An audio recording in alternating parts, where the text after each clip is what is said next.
là khe dân mây bụi ta ninh lâu căn mấy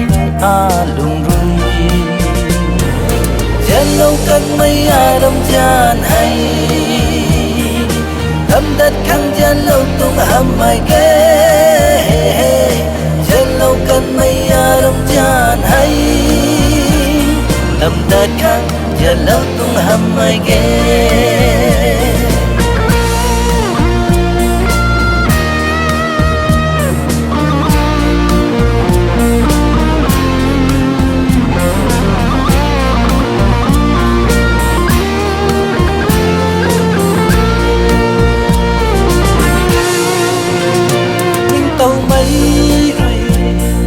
tuần su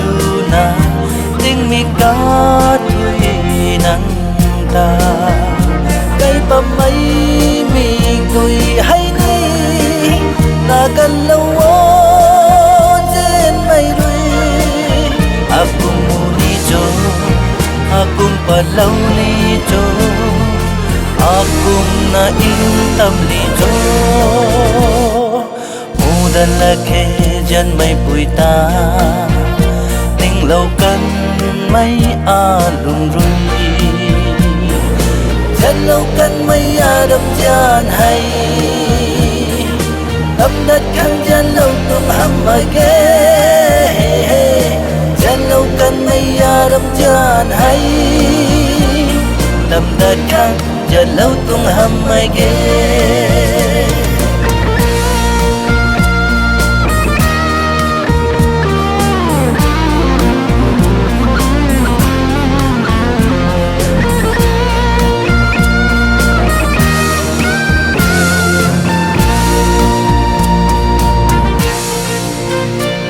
bầm bói na tật bầm sini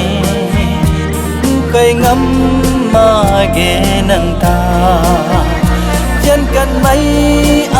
lòng đinh hay